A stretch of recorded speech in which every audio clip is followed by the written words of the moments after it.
Ito ay rated SPG. Striktong patnubay at gabay ng magulang ang kailangan. Maaaring may masiselang tema, lengguwahe, karahasan, sexual, horror o droga na hindi angkop sa mga... Wala ngang kaalam-alam ito ngang si Mayumi na napahamak na nga ang kanyang mga anak na ito ngang si Ikit at si Matthew dahil pinili nga ni Drew na hindi na nga muna sabihin kay Mayumi ang katotohanan dahil iniiwasan niya ngang mag-alala nga ito. Samantalang tuluyan ngang nadama ito ngang si Matthew sa kagagawan nga nito ni Rika dahil nagmamagandang loob nga lang itong si Matthew na iligtas nga itong si Ikit. Ngunit ito ngang si Matthew ay hindi nga gagawa ng masama nito ni Rika dahil may malaking pangangailangan nga itong si Rika sa pamilya nga nito ni Matthew.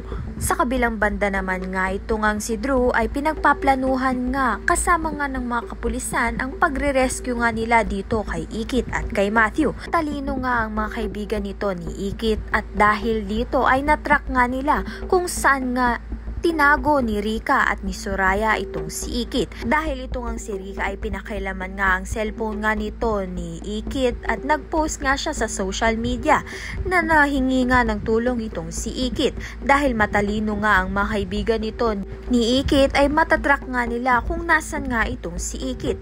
Kaya naman nga't malaking posibilidad na ma-rescue nga nila Drew ito ngang si Ikit at si Matthew. O may chance na nga ang maunahan nga ni Matthew at makalaya nga sila ni Ikit. Ayan at iba pa ang dapat nating pakaabangan. Maraming salamat sa iyong panonood.